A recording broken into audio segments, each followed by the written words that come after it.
Hey yo, Wakurugenzi, what it is, what it do, mambo vipi?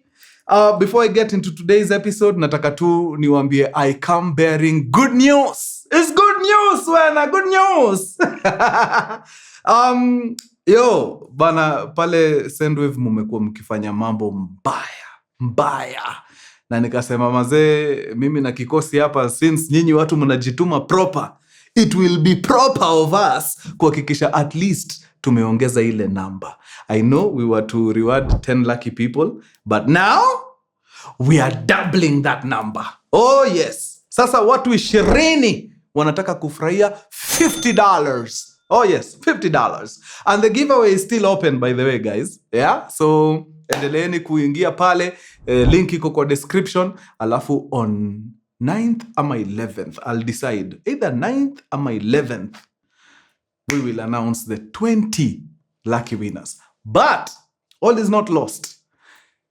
Ukiingia pale, once you hit that link on my description, download Sendwave. After ume download Sendwave, fanya ile registration. Kuna registration iko hapo. Then use my promo code Abel. Okay? Ukifanya hivyo, alafu you top up at least $10, na kupiga top up ya another $3. So even if you don't make it to be one of our lucky winners, at least hujatoka mkono mtupu, uko na $3 hapo. Hiyo ni si pesa mbaya. Hapo ni karibu shilingi 300 na kitu Yeah. So ingia pale, fanya hivyo hiyo mambo, alafu bas tukutane mbele. Ama namna gani wadau? Iko sawa. Kuna mtu ajui Sendwave ni nini?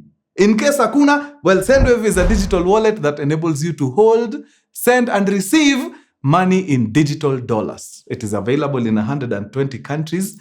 And the beauty about it is that you can be able to withdraw your money in the currency of the country that you're in.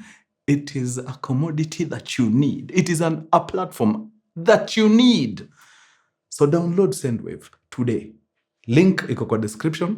Fanya vile tumeagree, and you might just walk away with $50. Yeah. Hiyo in Kenya shillings tulisema ni how much? Ni 6,400 na kitu juu and some change. I would hop onto that bandwagon if I were you. Don't miss the wave. Download Sendwave. Haya! Twende kwa story. Wangwana, I said this once and I will say it again. Nasita go hata mukini shutumu vipi, nitasema sababu ni ukweli, na huo ndio ukweli. Mimi sijaona vile bangi imesaidia watu. Mtanisamehea guys. Sijaona umuhimu wa bangi, unless wale watu ambao kabisa wameandikiwa mpaka na daktari for medicinal use. Hii ingine hii ya siwezi fanya nini kama sija hiyo. Hapana. Aje mnaweza kuwa watu tu mko wawili kwa nyumba, mnapanga activities of the day. Activity of the day inasema leo tunafanya nini? Leo tunataka tusanif bangi ndio twende tuuze. Okay? Tusanif bangi ndio twende tuuze. Okay, hiyo bangi iko wapi? Lazima niende nichukue kwa morio fulani. Ni bebe na kandoo kadogo ndio nilete, tuisanif vizuri, tuiweke kwa marizla, alafu tufanye nini? Tuuze. But kabla tujaenda hiyo shughuli, tunaamua uko na si nichome kidogo tu, alafu ndio tuende tutafute hiyo shughuli na ambayo imetuleta hapa. Na hii yote ina happen wapi? Kwa nyumba. It's in the house. Sasa ama jamaa wawili wanavuta hii kitu, wanavuta, wanasikia fiti, wanavuta deadly. Wanasikia ya leo kwani umetoa wapi? Ya leo. Nimeingia sawa. Kidogo KPLC stima imeenda. Hiyo ni stima imeenda ya KPLC ama ni token hatuku nini? Fanyaje? We baki. Wacha nishuke huko downstairs. Si tuko 5th floor. Nishuke huko chini, niende huko kwa zile manini zetu za token, niende nifanye nini? Niangalie kama maybe ni tokens zimeisha ama ndio ni ADC. Then tunaweza kujitayarisha, tutoke, tuende tuchukue ile bangi nyingi, tukuje hapa tuisanif, tuiweke kwa marizla, tuende tukauze. Bas, si huyo anashuka kutoka ghorofa ya 5, anaenda huko chini. Anaenda kwa zile vitu za tokens, anaangalia, anaona sasa ni token hizi ama ni stima. Hii inaweza kuwa ni token. Wacha nifanyaje? Wacha niende nigonge jirani pale. Nimuulize, wewe kwako uko na stima? Ndio kama iko nijue ni hizi tokens walai. So anatoka, anapanda first floor, anaenda kwa jirani huko. Anagongea jirani anamfungulia, anaingia. Anamuuliza mambo ya tokens, of course story. Okay. 5th floor, mwenzake akopia mavela zimeshika, anajiambia, umse kwani alienda wapi? Unajua anatuchelewesha na tunafaa kufanya nini? Kuendea bangi nyingi ndio tukuje tusanif, tuweke kwa rizla, tuende tukauze. Huyu jamaa atani waste. Wacha mimi niendee bangi nyingi niilete hapa, then akimaliza hiyo shughuli anafanya huko, atakuja tuendelee na shughuli yetu ya kusanif na kuweka kwa rizla ndio tuende tuuze. Anaamka, anatoka. Akiwa kwa mlango anajiambia, hii ni laptop ya Jangu. Niende niwache hii laptop, si itaibiwa? Hapana, anachukua laptop ya Mjangu, anaweka kwa bag, anaiweka kwa mgongo, aende nayo kuchukua bangi, akuje wasanif, waeke kwa rizla, wakauze. Jamaa anaenda. Ule ameenda ameconfirm, ni token. So ameshuka chini pale, ameweka token mbio, then amepanda stairs. Kupanda, ameingia 5th floor, anapata jamaa wake hayuko na nini ingine haiko? Laptop. Mtu soba angefanya nini kwa hiyo situation? Any sober human being angepigia huyo jamaa simu, amuulize, oya gathe, naona umetoka, by any chance umetoka na laptop yangu? Niliona mazee umeenda na sijui keys kwa wapi, nikaona wacha niende nayo ndio mtu asiingie pale afanye nini, akuibie. But bangi, he did not even once think of calling rafiki yake. Alitoka mbio moja kwa moja mpaka kituo cha polisi. Akaingia police station, akasema, afande, sitoki hapa bila mmoja wenu sababu nimeibiwa kwangu. Umeibiwa nini? Laptop imeenda mchana hii. So tukimbie pale, mufanye mambo yenu haraka ndio mtu asikuwe amekimbia akaenda mbali. Muangalie ma CCTV huko nini, mu-identify ni nani huyo. Polisi wakwambia ina mambo, we tulia hapo, wacha tumalize shughuli 2-3 hapa, then tutoke tuende. So jamaa akakaa hapo kwa OB, anangoja afande amalize shughuli zake ndio watoke pamoja waende wapi? Nyumbani. Hii time anangoja, mnafikiria ni nini ingine ina happen?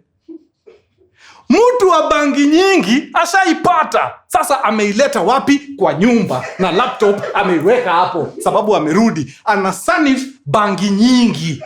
Kumbafu ya mtu inatoka police station na afande. Wanakimbia Tekengori, waende kwa Keja, waangalie laptop imeibiwa. Wanaingia kwa mlango, wanapata nini kwa meza?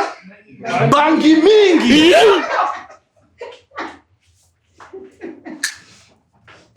You cannot convince me.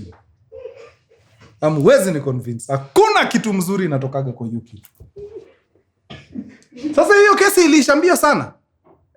Afande, makosa imefanyika. Nini? Ile laptop kumbe ndio ni morio wangu alikuwa nao. So hiyo tumesolve. Hiyo tumesolve, asante. Asante sana afande kwa kukuja. Bas. Laptop tumesolve. Bangi nyingi. Hivyo vile muko, kujeni. Kwani mnangoja niwaambie mubebe bangi yenu? Hivyo vile iko, muibebe, tukimbie wapi? Walitoka huko na 1,100 kila mmoja. Sababu ya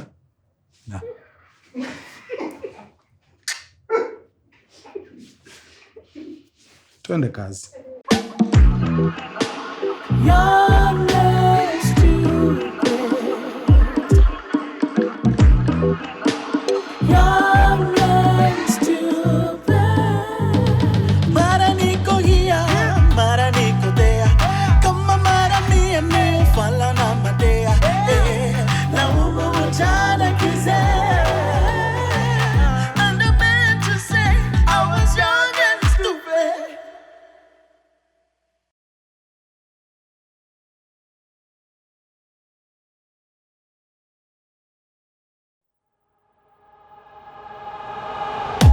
Mkurugenzi.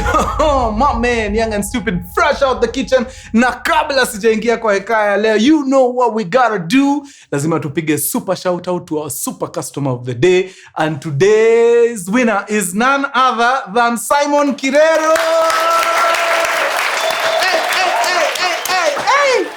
Nakwambia after tupatiane ile offer ya Jungle Green sweatsuit mumeanguka na nyinyi ni hatari. Simon Kirero, asante sana, barikiwa na anybody else mwenye aliingia kwa hiyo nini. Watu walingangana sana kuingia. Ni vile tu Simon alibuka mshindi akawaoshaosha kidogo. But all of you, we don't take you for granted. Thank you very much for patronizing us. Kuingia pale na kupiga luku yetu mnatusaidia sana kwa hii nchi ya Samoei Ruto. So juu hiyo story, mbarikiwe sana. God bless you. God bless you. Na tuendelea kuwaletea mali safi safi. Okay? Yeah, ile offer yetu ya hiyo Jungle Green sweatsuit bado iko. Yeah, kutoka 6.5 sasa ni 5,000. Yeah, chukua, enda piga luku, furahi. Any purchases above 15,000 shillings unapata hiyo sweatsuit yote full, free of charge. Free of charge. Kazi kwenu. Sawa? Hapo safi. Wangwana hii leo mutaniwia radhi, na shuku it's going to be very short. But it is the proper case, a proper case of young and stupid. These people were young and they are stupid. So hata ikifika dakika 15 ishe, mutanisamea. Sinawapatiaga minisodes za dakika 30 saa zingine. Minisode inafaa iende dakika 15, 18. But nawapea 30. So leo muniwie radhi, young and stupid ikikushuka chini ya mbao. Yeah. Okay. Wangwana. Watoto wetu, wazazi wetu kuna vile walitulea. Walituweka trauma fulani. Sababu kuna vita mzazi alikuwa anakutandika, mpaka unajiita dakika 5 pale kwa kona, unajiuliza, mimi ni wa huyu kweli? Sababu huwezi piga mtu alitoka ndani yako hivyo. No, that is attempted murder, that one. Kichapo cha umbwa. So kuna familia iko hapa, mzee, mke wake na watoto 3 at the time. Eventually walikuja wakaongeza mmoja akakuwa 4, but by the time hili tukio lilikuwa nafanyika walikuwa 3. Twins, brother na sister, na kadem. Ama ni kaboy na kaboy. Now, hii familia walikuwa ni watu wameonjeshwa maisha aina yote. Iko wakati mzee alikuwa anafanya kazi place fiti, earning very good money. They were living, a good life, a pretty decent life. But bahati mbaya ukaenda vile kulienda, mzee ile kazi ikaisha, akaanza kuingia vibarua hapa na pale akitafuta, wakashuka chini kidogo kimaisha.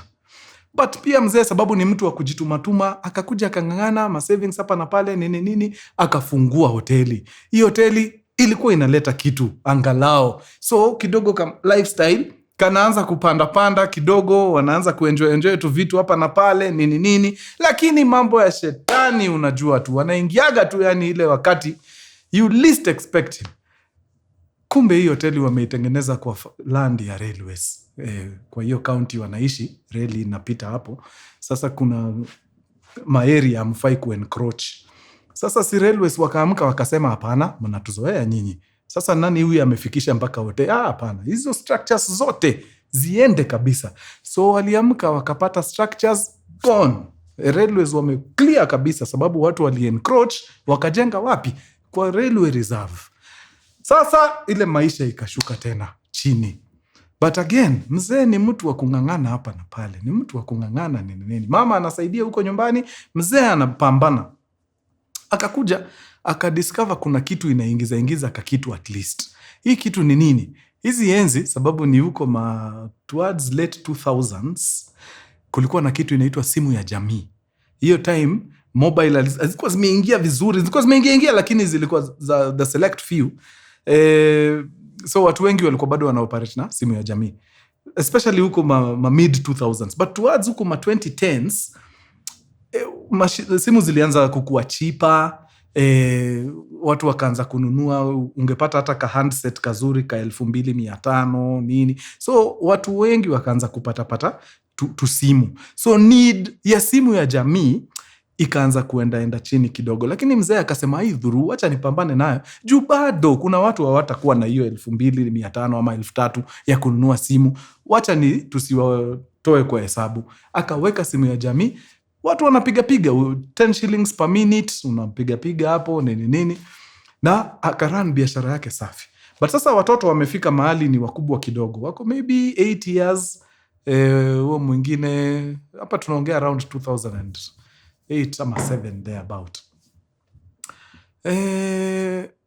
Wamekuwa mmoja yako maybe 10, mwingine the twins wako kama 10, huyu mwenye amefuata ako maybe kama 8. So our twins, brother na sister angeenda hizi shughuli, sister unajua anabaki na mama nyumbani asaidie. So ikakuwa ni huyu twin brother na huyu brother mwenye amefuata the twins. Hawa ndio walikuwa natumwa huko dukani waende wakalishe hiyo simu ya jamii, wakati mzee hayuko ameenda shughuli zake. Hii familia naye ilikuwa, mzee si ati ni mtu wa maphysical, haezi kupiga ati physically, ni wale ukikosea atakuitaita majina 2-3, ujiite mkutano kwa kona. Kuna tu mchongo wanao mzee anaweza kukupiga mpaka hata wewe mwenyewe ujiulize, hii akili yangu kweli ilitoka kwa huyu? Sababu vile amenireduce, mimi ni kumbafu. But mama, Jet Li, John Cena ama ni Jane Cena, alikuwa anapita nao kama ghasia. Kosea tu kidogo madhe akiwa hapo, utaona fire. Huku unakula vita, huku mzee anakupiga mabomu. Mchongo wano slippers, mchongo wano viboko. Yani ilikuwa combination mbaya. So one time wako pale Mako, kwa marketplace pale, wana man simu ya jamii. Jamaa akatokea hapo na suti yake safi, very clean shaven, suti neat, kila kitu. Akakama akawasalimia, habari vijana, tuko poa, very nice. Baba yenu wakati alikuwa hapa alinipatia deni, alinipatia 300, na nilikuwa nakuja hata nimwambie, alinisaidia sana. Kwani hayuko? Hapana baba, ametoka kidogo, atarudi jioni. Okay. Alinisaidia sana. Your father ni mtu wa nguvu. Now nilikuwa naomba munisaidie na 1,000. On top of ile 300 baba yenu alinipatia, unipatie 1,000. Alafu mimi in 2 hours nitarudisha yote 1,300. Na of course siwezi kosa kuongeza kitu kidogo ya sweet ya maboys. Si nyinyi ni ma good boys. Bas nitafutieni 1,000. Now hii simu ya jamii ni kama tu Mpesa, lazima ungeload minutes. Hizo ndio watu wanatumia kucall. So you have to load it. So unaweza enda uload kama 1,000 minutes, ndio mtu akicall unamcharge hiyo 10 shillings per minute. So before jamaa wa suti akam, firstborn huyu, one of the twins, alikuwa shaenda akaload hii pesa. So hakuwa na ile thao huyu mtu alikuwa anaitisha. Ile pesa ilikuwa imebaki hapa kwa cash register, ilikuwa so 8 peke yake. So akamwambia woi, 1,000 hatuwezi pata hapa kwa hii cash register, imebaki tu 800 peke yake. Akamwambia sasa si 800 ndio kabisa, hiyo hata ndio itasolve mambo yangu. Hii 200 extra ilikuwa ni kierere tu, hii 800 sasa ndio kabisa, hii ndio nilikuwa nahitaji hata. Sawa. Akaingia kwa cash register, akatoa 800, akapea the guy. Anampatia na ile kama baba alikuwa ameshamkopesha, si hata mimi tu niendelee tu mahali baba aliwaachia. Ampatia 800. So jamaa akamshukuru sana, akamwambia 2 hours hazitaisha takuwa nimerudisha hii ganji. Jamaa wa suti akatan, akaanza kutembea. Huyu Brombigi akaambia mdogo, hebu tembea na huyu jamaa, zunguka na yeye hiyo 2 hours, sababu atakuwa tu kwa hii market until arudishe hiyo pesa. Sawa, kijana mdogo akatoka, anakimbia akiangalia jamaa mahali anaenda. Jamaa akikula kona, kijana anakula. Of course it does not take long for the guy in the suit to discover kijana ananifuata. Akaona okay. Akangoja kijana mahali, akamuita, kijana kuja, hata umefanya vizuri kukam. Unajua wakati nilikuwa hapo kwa simu nikiongelesha wewe na brother yako, imagine nimewekelea kifunguo ya gari hapo. Sasa mazee nimeitafuta kwa mifuko sioni, ndio imenihit. Niliwacha hapo mali ulikuwa na brother yako. Unaweza enda hivyo unichukulie hiyo kifunguo ya gari please, unilete hapa. Sitoki hapa, I swear, Kalamba down utanipata hapa.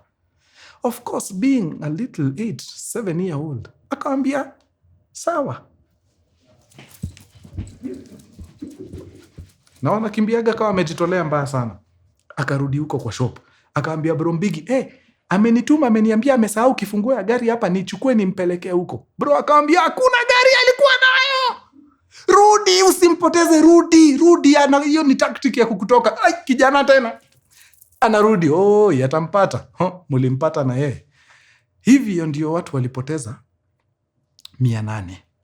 Hii ni familia ina struggle. Hii ndio pesa wanategemea.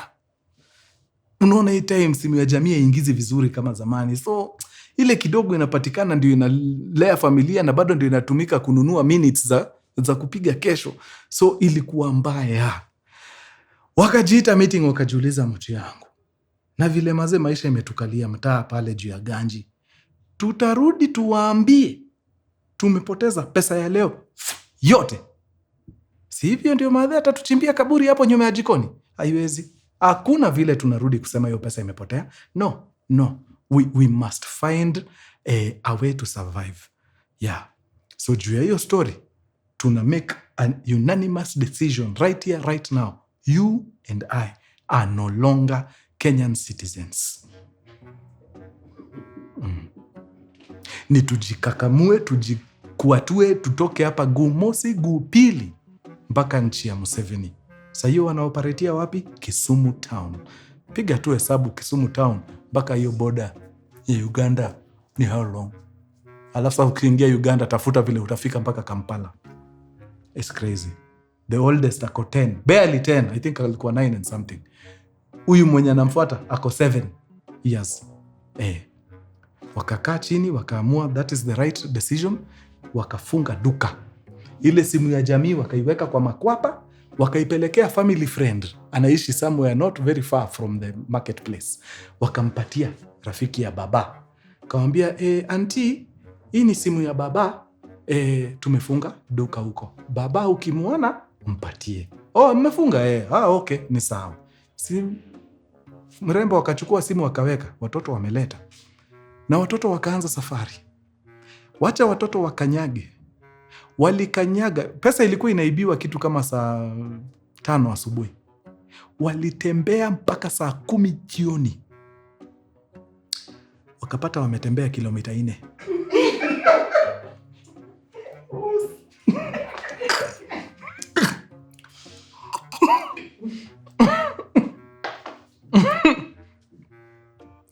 By the time hiyo saa 10 inafika, tumbo imeshikana na mgongo, njaa, wanasikia kudedi. Wakajiambia liwe liwalo, haturudi nyumbani. No, we are not going back. So wakaenda wakakaa mahali hapo kando ya barabara. Kulikuwa na mama akona kibanda. Hii kibanda inauza mavitu, kuna area ka groceries na nini. Then hapo kando akona place ya kuni na zile mawe tatu, anachoma samaki. So walikaa na huyo mama hapo, akachoma samaki zake, akamaliza, akafunga, akatoka na vitu, akaenda nyumbani. Wale watoi wakakuja wakaingia pale kwa hako kakibanda, na wakatumia hiyo joto ya hii kuni kujiwekelea mpaka asubuhi. So wakaona zile nguo tu walikuwa nazo ni chafu sababu ya kulala chini. Hapo mahali wameenda kujiwekelea, mafuta ya samaki imemwagika huko, imemix na mchanga. Ni wachafu. Wakangangana na njaa mpaka asubuhi. Asubuhi waliamshwa na nini? Harufu ya mkate moto. Kumbe mahali wamelala, bakery iko mahali pale, wako na njaa kupindukia. So wakaamka wakasema hii harufu ndio tunaiguide, ile itatuguide kama ile star ile guide wale watu walienda kuona Yesu. Teke ngori mpaka kwa bakery. Wakafika huko, wakanoka, mlango ikafunguliwa, wakasema ni aje mtu yangu, tuko mbaya, unaweza tusaidia na mkate? Wale watu wakasema hapana. Chokora ni watu watupatiagi kitu sisi, sababu wengi wao ni watu wamehepa nyumbani. Si ati ni kitu wamekosa wazazi. Waliamka na mang'aa wakaamua kuhepa. So njaa iwarudishe huko kwa wazazi wenu, sababu wazazi wenu wanawatafuta. Nyinyi mko huku mnamangamanga mkiomba watu mikate. No. Tak! Geti kafungwa. Haidhuru. Sasa ni kutembea tu, wakasema wacha tuende tuone kama kuna mahali tunaweza saidika. Kutembea kidogo kama kilomita 1.5 hivi, wakapata mama mwingine, yeye anapika zile magitheri, akona kakibanda. Watu wakikuwa na maybe kamjengo nini, wanakujaga hapo wanaekewa kagitheri tusupu, inapigwa hapo ka cabbage kawaruka moja juu. Mnakula na mnasukuma siku. Wakaenda wakaongelesha mama, wakamwambia madam aki tuko mbaya, tupatie tu chakula tafadhali. So madhe akawapakia chakula kwa juala. Paper bag. Ile polythene. Kila mtu akashikishwa polythene yake, ikasemekana bas tuendelee na safari. Wakaanza kukanyaga. Githeri walikuwa wanaipata saa 3 asubuhi. Walikanyaga tena for another day mpaka jioni huko saa 10, saa 11. Hata by this time hawajui wako wapi. Hao wanaenda tu, but wanajua hii highway inaenda straight mpaka Uganda, straight. So mahali walifika hiyo siku, wakatulia hapo, wakajiambia sasa hapa hatuwezi endelea, tuumeume hii githeri, kesho tuendelee na safari. So wakakaa hapo, wacha baridi watandike, wacha umbuzi waume nje usiku. Hakuna kitu mbaya kama baridi ya saa 9 usiku ukiwa nje. It's the worst. Hauna blanketi, mko na tuvinyasa, nyinyi ni watoto wadogo. It was crazy. Wakavumilia hapo mpaka asubuhi. Asubuhi vile ilifika mazee, bro mbigi anaambia mdogo, haya sasa tumengangana jana, leo ni kungangana tena. Niko sure by the time sun ina set leo tutakuwa kwa border. Tukiwa kwa border ni hivyo. Tukivuka tu hiyo side nyingine ya Uganda, sisi ni citizens. Tunaishi huko kama wangwana. Huyo mdogo akamwambia uongo. Hapana. Kama tutatembea vile tulitembea jana, leo. No, it's not happening. Mimi wacha nimefika mwisho. Wacha nianze safari nirudi. So haka kadogo kakaturn back na kakaanza kurudi. Towards wapi? Kisumu Tao. Katembea for hours. Then at some point akaangalia nyuma, akapata ule brother yake mbigi, hata yeye anatembea kikucha. Anamfuata nyuma wakikaa mtu.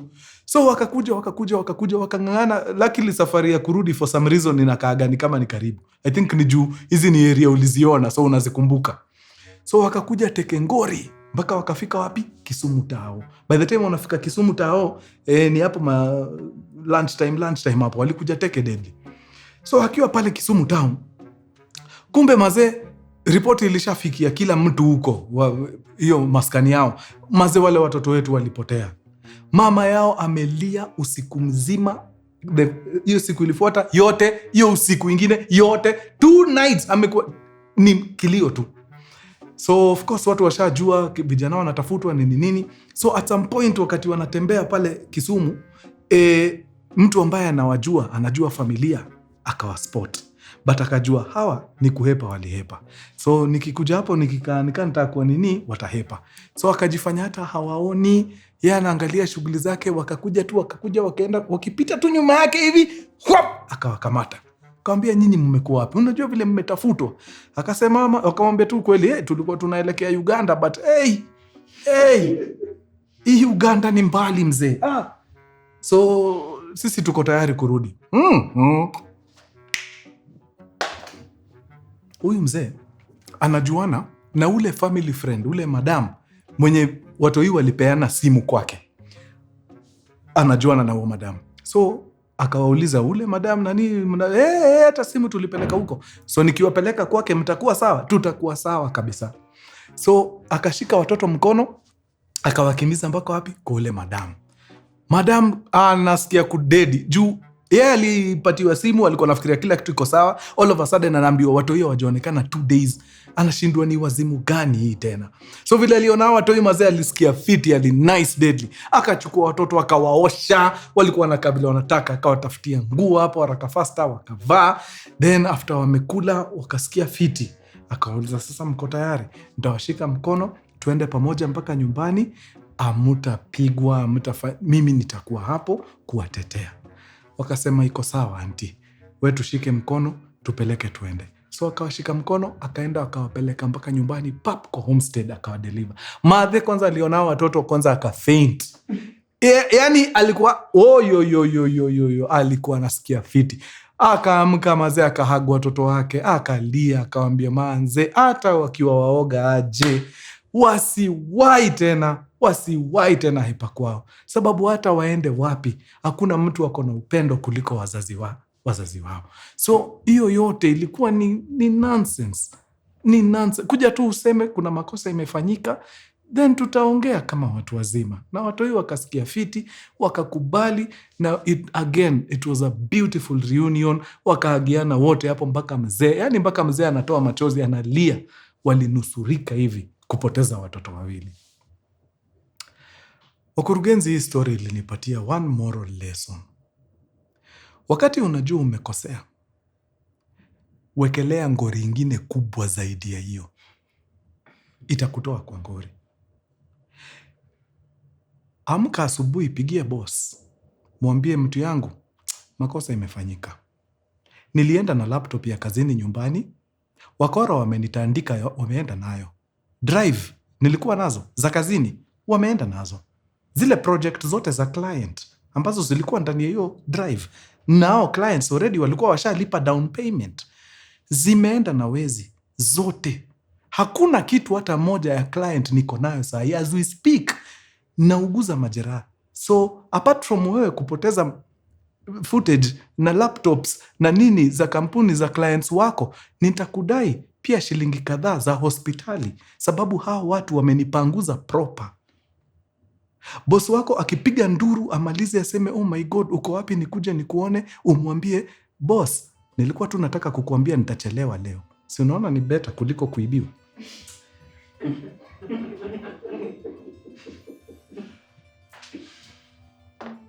Hiyo makosa imeishia hapo.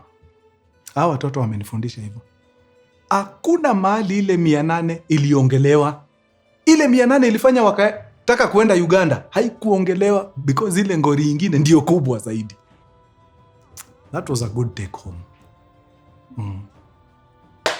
Yeah. My wife anataka kukipatapata. Babe, sasa hii mimba ya mapacha na huyu madam tutafanya nini nayo sasa? Nilikuwa tu nataka kukuambia on Saturday sitakuwa kwa nyumba. Si unaona ni better kuliko mimba?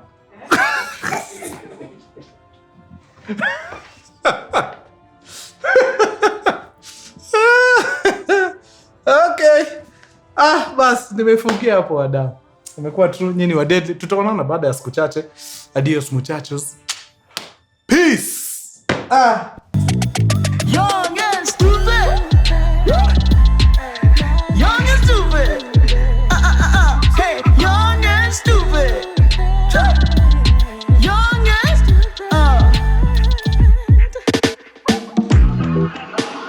young.